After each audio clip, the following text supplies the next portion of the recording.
Comprendre le cancer du sein. Avec 42 000 nouveaux cas par an en France, le cancer du sein est le plus courant chez les femmes, mais il touche aussi les hommes. Une femme sur 8 en développe un dans sa vie, surtout à partir de 50 ans.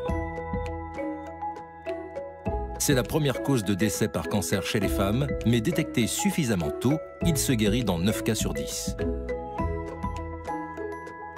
Le sein se compose de graisse, de lobules qui produisent le lait, de canaux qui transportent le lait jusqu'au mamelon.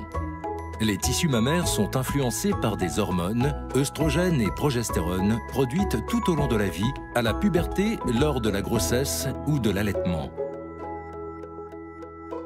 Il existe différents types de cancers. Le carcinome canalaire est le plus fréquent et se forme à l'intérieur des canaux de lactation. Diagnostiqué assez tôt grâce à la mammographie, il reste non invasif et on en guérit dans presque tous les cas avec un traitement adapté. En revanche, sans traitement, il peut poursuivre sa croissance et devenir invasif en se propageant à l'extérieur des canaux de lactation.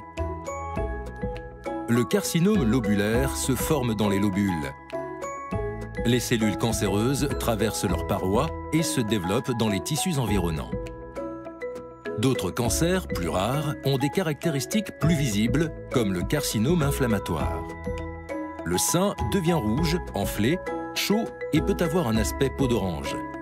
Les cellules cancéreuses se forment d'abord dans les canaux mammaires, puis migrent rapidement vers les vaisseaux lymphatiques de la peau.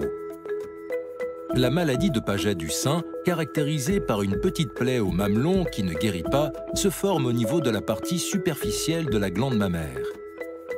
Il est fréquemment associé à un autre cancer du sein. Pour dépister le cancer du sein, l'examen le plus rapide et efficace est la mammographie. Elle permet de rechercher les anomalies de la glande mammaire. Il est conseillé de prendre rendez-vous juste après les règles, quand la poitrine est la moins sensible. Cela permettra d'obtenir des images plus nettes. Cet examen doit être effectué à partir de 50 ans et à partir de 30 ans en cas d'antécédents familiaux ou si vous constatez une anomalie sur votre sein. Retrouvez toutes nos actualités sur humanis.com.